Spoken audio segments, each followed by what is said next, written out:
spring equinox, this is called, yeah.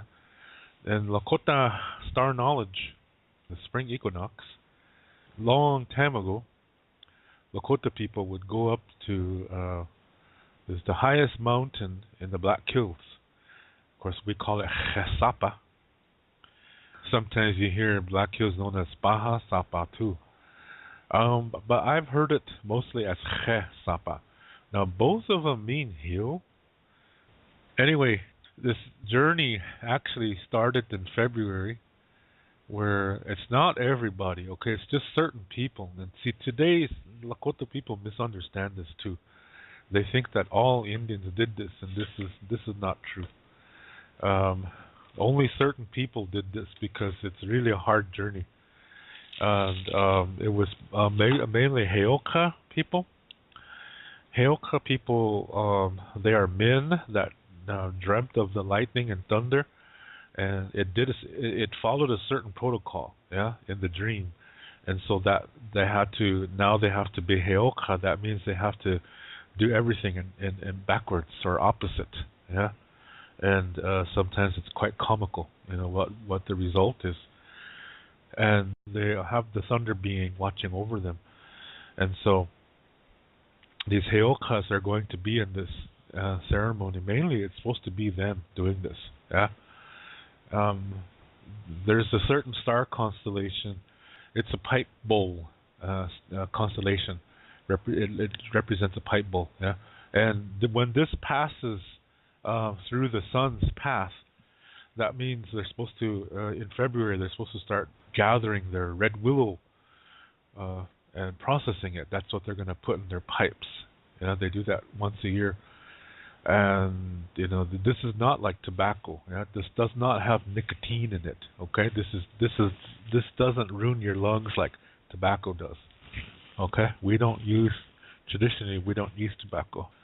So when you have people putting tobacco in their pipes, that's really, really wrong, because that's not what's supposed to go in there. It's supposed to be this red willow bark, chonshasha they call it.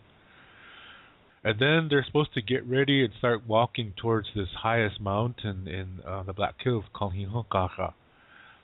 This is a sacred site. So these Heokas go up there and they call back the thunders. See, they're associated with the thunder. So they're the ones who call back the thunders. They're getting ready for spring. They do that on spring equinox. And that's, like I said, it's just a few group of people. It's not the whole nation, okay? And usually children don't go on this because they're not needed, and they can if they want to, but it's really a hard journey, because after this, the journey continues. This is just the beginning, yeah, and because this is a several month thing that's going to happen here. What's going to happen next is they head into the center of the Black Hills, and there's a place there called Presla. And this is also a sacred area. That's like a prairie, high up in the mountains. Yeah, it's there's nothing there. There's just the trees are all around it. Yeah, the Black Hills are all around it, and there's some things that happen there in Lakota Star Knowledge stories that are kind of wicked. And some people don't realize. They think, oh, it's a sacred area, something really good happened there. Well, yes and no. The first thing that happened there was this is where the first humans were brought, that came out of the earth. And Lakota Star Knowledge says that we evolved from a being called Pte Oyate. They're not buffalo. A lot of people think that Pte Oyate means Buffalo Nation, though it doesn't. Yeah, it's a sacred being that's human in form, but it's not human. Okay, with the first group came up, and when they came out of this opening called today they call it Wind Cave, when they came out of there, they turned into human. Yeah, and they were tricked by a man named Iktomi, and he brought them into the center of this Persla. See, he made a pact with the wolves. He told the wolves that if he brought them a food that's easy to catch and whose blood tastes really good, then they have to be his allies forever. And at that time, the wolves were starving. and so their wolf pups were dying. Yeah, so they thought they better accept this pack because otherwise they're all going to starve. Yeah, all the baby wolves are going to starve too. So they made this pack, and so Iktomi told these wolves to gather in the trees around this Preshla area and wait. At the same time, he's telling the humans, and these are the first Pte that come on the earth. They turn into human, as I said. He brings them to that location, saying there's going to be a feast. Yeah, he does. The humans don't realize they're the feast. Yeah, they don't realize that. So they bring them into the center. He told me brings them to the center, and then the wolves surround the humans and begin a great massacre. So hundreds of thousands of humans were slaughtered there, and when the wolves drank their blood, they went into a frenzy. Yeah, they just went into a complete all-and-out frenzy, and that's just totally crazy from the taste of the blood, yeah, and the taste of the human flesh. So humans realized that they were tricked, so they tried to find that cave, but Iktomi hid it. Yeah, he put some rocks in front of it, so they couldn't find it. So they looked for other places to hide, and meanwhile, they're being killed because the wolves are getting faster as they eat more humans. So finally, they find a place to hide, and there's just a few thousand left. Most of them were annihilated by the wolves. When you do something, that leaves the energy there, yeah, because your act of doing something sends out an energy. So in this instance, that's a communication, by the way.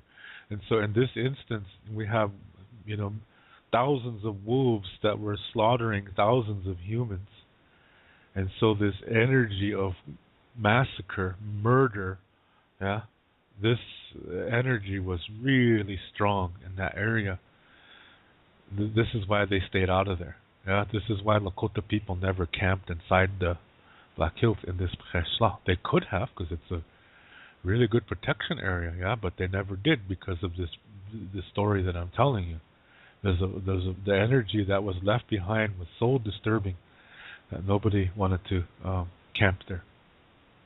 So then, what the wolves did when they went into this frenzy, this energy stayed on their fur. So this is the reason why in Lakota custom, women and children are not supposed to handle wolf hides, because a woman, maybe she had sex a couple nights ago and she conceived, but she don't know it yet. The energy on the wolf fur is really unhealthy for children. It'll make them sick. In some cases, it'll even kill them. So if a pregnant lady touches that, it's going to affect her unborn child. So it's best to not take a chance and not have any women handle it at all.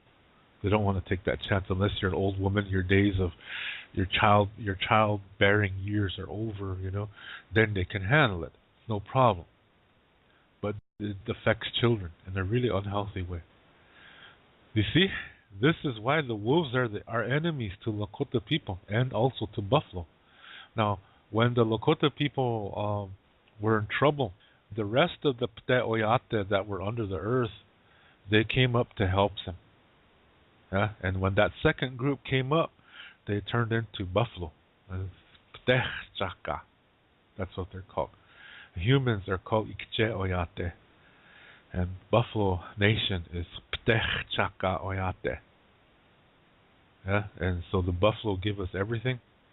Our home, our clothes, our food, toys, utensils, everything.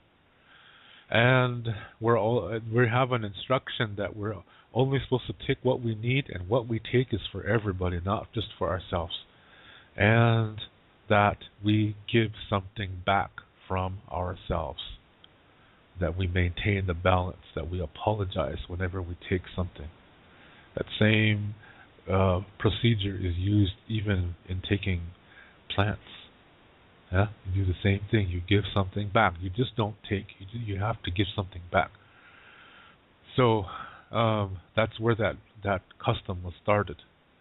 So that's why we have a very special relationship with the buffalo. Yeah. So anyway, that's this Cheshla. That's the location where that human slaughter happened by the wolves. That's why it's kind of you should be careful when you go through that area. Yeah, that's one of the things that happened. Another thing that happened was thousands of years ago, two Sicangu Lakota women met these two men that came from a star, and they went back with them. Yeah, and one woman stayed out there and married that guy. Married a guy up there and had kids. The other woman, she married a guy out there too and had got pregnant for him, but she didn't want to stay up there. And so, long story short, she made it back to the earth, but she barely made it. Yeah, when she arrived on the earth, she died. But just before she died, she gave birth to this little baby boy. He lived among the Sicangu Lakota people, so he's half from another world and half Lakota. Yeah. And remember, there was a lady that stayed out there. Her marriage was really nice, and she had children for that guy out there. So there's Lakota people out there too. Yeah, Sicangu Lakota people. It's interesting. I really like that. Anyway, when this lady landed, she landed in this area, Cheshla. That's where she died. And of course, an old man and old lady, a meadowlark, grandparent meadowlarks, found the boy and they raised him as their grandson. But they took him out of there. Yeah, they took him out of Cheshla. They raised him out in the prairie. So those are some pretty dramatic things that happened in that area called Cheshla. Yeah. Now they're going to do another ceremony. They're going to call back the animals that went south and those that are sleeping through the winter. They're going to call for them to wake up and things like that. And they're going to call for the plants to come back too. Then from there, they're going to split into two groups. One's going to head towards the Teton Mountains. That's the foothill mountains just before the Rocky Mountains. And the other group is going to go towards what today is known as Devil's Tower. And we call it Matotipila, Lodge of the Bear. It's a really big story involving that. But anyway, so the one that goes to where the Teton Mountains are, they gather lava rocks, and they're going to take them back to Devil's Tower and meet the other group. So this is going to take several months. So they're going to prepare for the next big ceremony on summer solstice, and that's the Sundance. So those lava rocks are for the sweat lodge ceremonies that are going to happen during that time period. Yeah. So then those guys they set up the Sundance grounds. They prepare everything. They get all the sweat lodges assembled because there's going to be thousands of Lakota people coming in from all directions. So that's a whole series of ceremonies that happens. This is called the spring journey. So our new year starts in April. Yeah, isn't that neat? Isn't that neat? That's